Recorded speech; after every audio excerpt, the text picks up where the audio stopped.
today's video, I'm going to be doing another design in my gel and acrylic recreation series. This design was a gel daisy design, and I had to give it a go because I love daisies.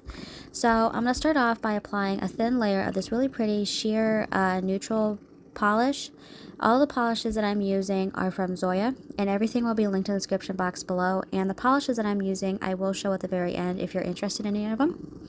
And I'm just applying one thin coat of this to each of the nails, and then while this is still wet, I'm going to go ahead and apply 3 crystals to the yellow nails to create a very small but very dainty crystal cluster.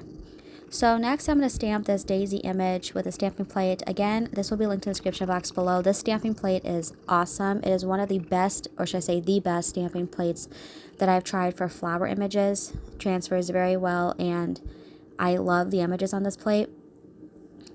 And I don't know how many times I stamped these, but I did all of it at one time. And I deliberately stamped each own nail on its own stamper so that I knew which decals went to what nails, if that makes sense.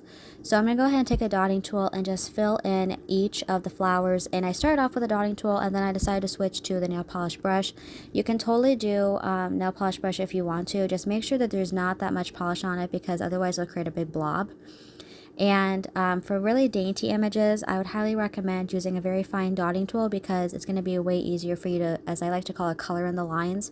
I like to look at reverse stamping as a color book, where the image that you are coloring in is the stamped image, and then your crayons or your markers are the nail polish that you are using. That's how I like to look at reverse stamping.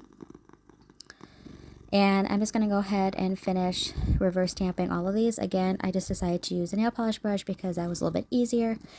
After about 5 minutes, the decals were dry enough to stick to the nail, but that's really just, you have to figure out the time that works best for you. And I like to press them down very, very lightly. You can totally use a stamper head to do this, but I like to use tweezers because I find it's more precise. And then I'm going to go ahead and add top coat to each of the nails here.